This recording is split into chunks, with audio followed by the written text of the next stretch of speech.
Selamat pagi, shalom buat kita semuanya. Saya masih mau menyapa Bapak Ibu Saudara-saudara, terlebih kepada kita yang masih setengah-setengah untuk percaya kepada Tuhan. Kita yang masih ragu-ragu akan penyertaan Tuhan. Saya mau menyapa Bapak Ibu Saudara-saudara supaya kita semakin hari semakin menyandarkan diri kepada Tuhan. Karena memang dunia ini tidak akan bisa menjadi pegangan, menjadi harapan. Teman, saudara, orang kaya, bangsawan, tetapi hanya Tuhan. Bahkan kadang-kadang kita dimusuhi oleh banyak orang ketika kita melakukan yang baik sekalipun. Ketika kita jujur pun. Makanya biar kita berpengharapan kepada Tuhan saja. Bapak Ibu Saudara-saudara, saya berharap ketika pagi-pagi hari ini kita bangun dengan sukacita, penuh kesegaran. Kesegaran bukan hanya jiwa saja, bukan hanya badan saja maksud saya, tapi kesegaran itu jiwa dan roh. Semoga kita mendapat anugerah dan karunia Tuhan di pagi hari ini dengan bersyukur, mensyukuri berkat Tuhan. Dan hari ini kita akan menyambut sukacita bersama dengan firman Tuhan yang diambil dari Hagai pasal yang kedua ayat yang ke-9. Tapi sebelumnya marilah terlebih dulu kita menyerahkan hati dan pikiran kita kepada Tuhan. Kasih karunia dan damai sejahtera dari Allah Bapa dan dari anaknya Tuhan Yesus Kristus itulah yang menyertai hati dan pikiranmu sekalian. Amin. Bapak Ibu Saudara-saudara, Hagai 2 ayat yang ke-9 dikatakan demikian. Kepunyaanku lah perak dan kepunyaanku lah emas. Demikianlah firman Tuhan semesta alam.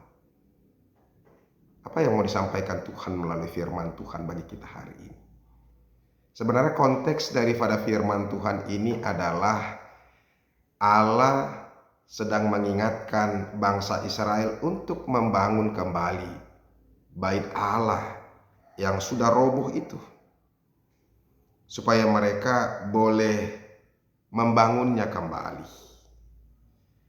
Dikatakan di ayat 2, katakanlah kepada Zerubabel bin Syaltiel bupati Yehuda dan kepada Yosua bin Yozadak imam besar dan kepada selebihnya dari bangsa itu demikianlah. Masih adakah antara kamu yang telah melihat rumah ini dalam kemegahannya semula? Dan bagaimanakah kamu lihat keadaannya sekarang? Bukankah keadaannya di matamu seperti tidak ada artinya? Bapak Ibu Saudara-saudara, ada banyak orang yang tidak memandang pentingnya terbangunnya bait Allah. Karena buat banyak orang itu biasa-biasa saja. Ada atau tidak adanya gereja juga itu biasa-biasa saja. Karena itu tidak berarti apa-apa. Tidak berdampak secara pribadi. Ada gereja juga dia tidak pernah gereja. Gak ada gereja juga gak ada apa-apa.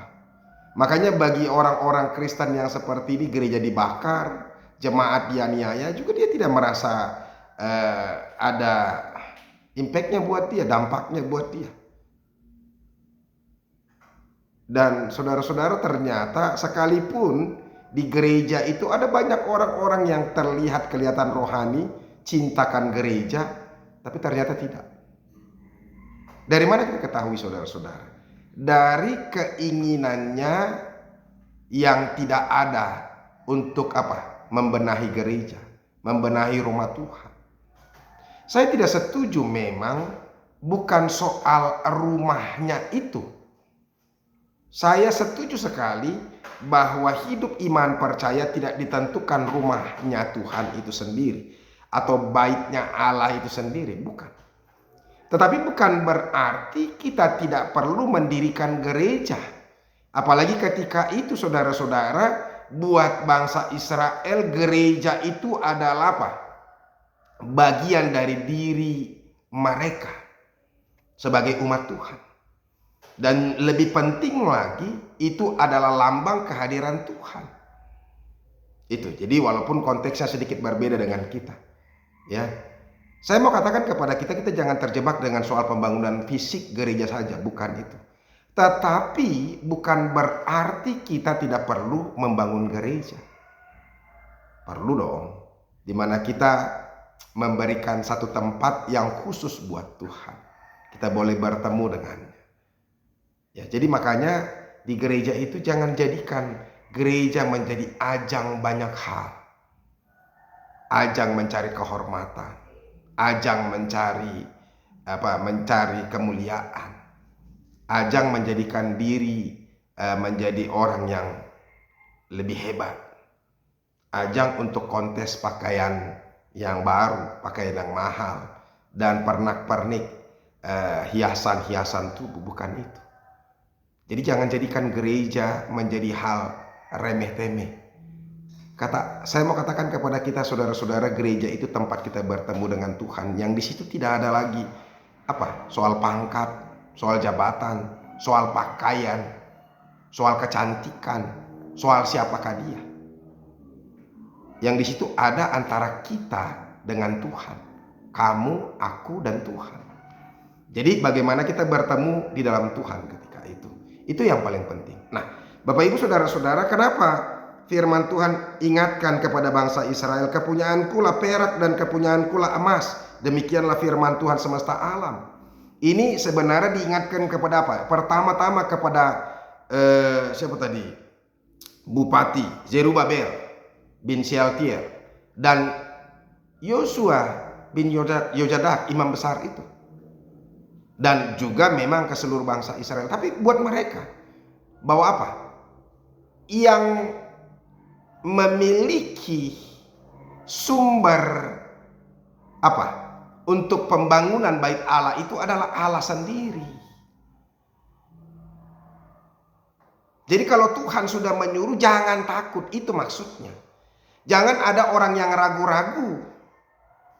Karena apa? Karena begitu banyak orang yang takut ketika membangun gereja dia tidak mampu.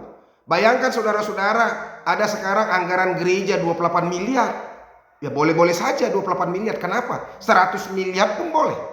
Kalau untuk memuliakan Tuhan, enggak apa-apa. Dan kita harus yakin. Nah di sini saudara-saudara, walaupun kembali saya mau katakan kepada kita, untuk apa gereja 100 miliar? Untuk apa gereja 28 miliar? Nah itu juga perlu kita pikirkan.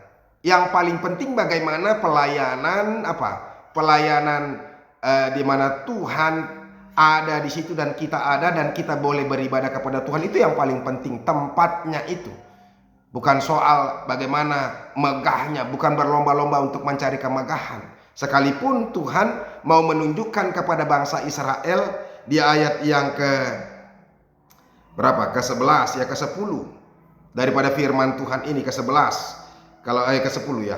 Adapun rumah ini kemegahannya yang kemudian akan melebihi kemegahannya yang semula, firman Tuhan semesta alam. Dan di tempat ini aku akan memberi damai sejahtera, demikianlah firman Tuhan semesta alam. Yang mau dikatakan di situ saudara-saudara, bukan soal Tuhan mau menunjukkan bahwa ini lebih megah daripada apa yang dibangun oleh Salomo dulu, bukan itu. Tetapi supaya mereka tahu bahwa Tuhan sanggup melebihi daripada apa yang dilakukan oleh Salomo. Berapa sih kekuatan Salomo? Apa yang dimiliki Salomo itu kan bagian daripada apa yang diberikan Tuhan. Sedikit yang diberikan Tuhan kepada Salomo. Supaya mereka yakin bahwa yang membangun gereja itu sumbernya, berkatnya, bahannya, dan materinya itu dari Tuhan. Jadi jangan takut. Makanya mari kita berdoa. Berdoa dengan sungguh-sungguh, yakin dengan sungguh-sungguh dengan apa yang kita lakukan. Itu. Jadi makanya saudara-saudara, saya mau katakan, mau mengingatkan kita, jangan takut tentang apapun juga. Termasuk jemaat Tuhan untuk membangun gereja. Saya ingat sekali kadang-kadang pembangunan rumah Tuhan, ada banyak orang yang takut memberi 2 juta itu rasanya besar sekali. Padahal minta maaf, 2 juta itu buat dia itu kecil. Tapi buat Tuhan itu terlalu besar buat dia. Nah itu, ada orang uangnya banyak tapi imannya yang tidak ada.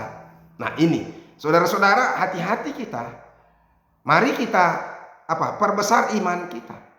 Supaya kita bisa menjadi lebih yakin.